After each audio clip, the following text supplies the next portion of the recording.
Hello friends, welcome to Marais Kitchen. இன்னைக்கு நம்ம கிச்சன்ல உருளைக்கிழங்கு வச்சு ஒரு ஈவினிங் ஸ்நாக்ஸா பார்க்க போறோம். அது எப்படி பண்ணதுன்னு பார்க்கலாம். அதுக்கு முன்னாடி நம்ம சேனலை சப்ஸ்கிரைப் பண்ணலாம். சப்ஸ்கிரைப் பண்ணிக்கோங்க. மறக்காம பக்கத்துல இருக்க பெல் ஐகானை கிளிக் பண்ணிக்கோங்க. வாங்க வீடியோக்குள்ள போலாம். ஃபர்ஸ்ட் நம்ம உருளைக்கிழங்கு வேக வச்சு எடுத்துக்கலாம். அதுக்காக நான் மொத்தம் 5 உருளைக்கிழங்கு எடுத்திருக்கேன். சின்ன சின்ன உருளைக்கிழங்கா இருக்கிறதுனால நான் 5 எடுத்திருக்கேன். பெரிய சைஸ் உருளைக்கிழங்கா இருந்தா 3 கரெக்டான அளவா இருக்கும். இது ஒரு 10 to 15 மினிட்ஸ் கிட்ட நல்லா வெந்து வரட்டும். கிழங்கு எல்லாம் நல்லா பாயில் ஆகி வந்ததுக்கு அப்புறமா இப்போ நம்ம தோல் உரிச்சு எடுத்துக்கலாம். உருளைக்கிழங்கு எல்லாம் தோல் உரிச்சு எடுத்ததுக்கு அப்புறமா இதை சீவி எடுத்துக்கிறேன். நீங்க சீவிலனா கூட மேஷ் பண்ணி எடுத்துக்கோங்க. ஆனா பெரிய பெரிய பீசஸா இல்லாம பார்த்துக்கோங்க, அப்ப கரெக்டா தான் இருக்கும். நம்ம சேனல்ல இன்ஸ்டன்டா ஸ்நாக்ஸ் செய்யற வீடியோ நிறைய இருக்கு, பார்க்காதவங்க செக் பண்ணி பாருங்க. உருளைக்கிழங்கு எல்லாம் சீவி எடுத்ததுக்கு அப்புறமா இதுல நம்ம மைதா சேர்த்துக்கலாம். நான் 3 டேபிள் ஸ்பூன் மைதா சேர்த்துக்கிறேன். 1 டேபிள் ஸ்பூன் சில்லி பவுடர் சேர்த்துக்கிறேன். 1 டேபிள் ஸ்பூன் தனியா தூள், 1 teaspoon garam masala, 1 teaspoon chat masala, அப்புறம் தேவையான அளவு உப்பு சேர்த்துக்கலாம். கடைசியா கொஞ்சமா கொத்தமல்லி இலை சேர்த்து இது எல்லாத்தையும் நல்லா பிசைஞ்சு எடுத்துக்கலாம். உங்களுக்கு காரம் அதிகமாக சாப்பிட பிடிக்கும்னா சில்லி ஃப்ளேக்ஸ் இல்லை பெப்பர்லாம் கூட சேர்த்து நீங்க செஞ்சுக்கலாம்.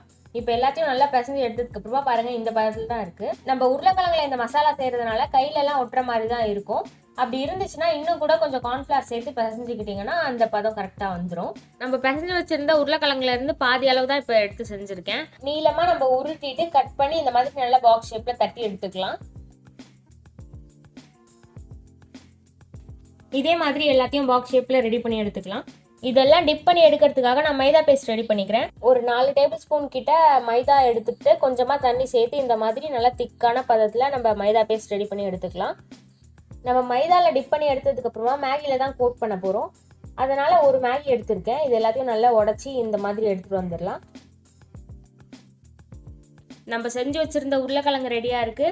டிப் பண்ணி எடுக்கிறதுக்கு மைதா, மேகி எல்லாமே ரெடியா இருக்கு. இப்போ நம்ம உருளைக்கிழங்கு இதுல போட்டு டிப் பண்ணி எடுத்து மேகில போட்டு நல்லா கோட் பண்ணி எடுத்துக்கலாம்.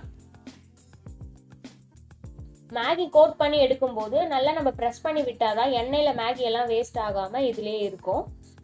இப்போ நம்ம ஸ்நாக்ஸ் ரெடி பண்ணுறதுக்கு எண்ணெய் ரெடியாக இருக்குது. இப்போ பாருங்கள், நம்ம ஸ்நாக்ஸும் சூப்பராக ரெடி ஆயிடுச்சு. இதை நம்ம ஒன்று ஒன்றா போட்டு ஃப்ரை பண்ணி எடுத்துக்கலாம்.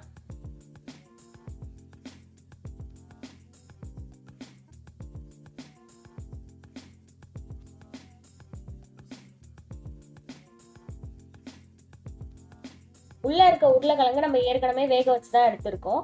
அதனால வெளியில இருக்க மேகி மட்டும் நல்லா கோல்டன் ப்ரௌன் கலர் வந்ததுக்கு அப்புறமா நம்ம இதை வெளியே எடுத்துக்கலாம். ஒரு 3 to 4 மினிட்ஸ் நல்லா மீடியம் ஃப்ளேம்ல வச்சு நம்ம எடுத்துக்கலாம். கரெக்டா இருக்கும். இப்போ பாத்தீங்கன்னா எல்லாம் கோல்டன் ப்ரௌன் கலர்ல வந்திருக்கு. இது எல்லாத்தையும் நம்ம இப்ப வெளியே எடுத்துக்கலாம்.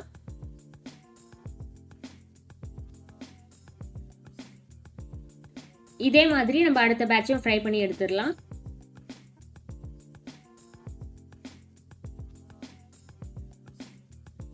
அவ்வளோதான், சூப்பரான ஈவினிங் ஸ்நாக்ஸ் ரெடி ஆயிடுச்சு. கண்டிப்பாக நீங்களும் இந்த ரெசிபி ட்ரை பண்ணி பார்த்துட்டு எப்படி வந்துச்சுன்னு கமெண்ட் பண்ணுங்க. மறக்காம நம்ம மரைஸ் கிச்சன் சேனலுக்கு சப்ஸ்கிரைப் பண்ணுங்க.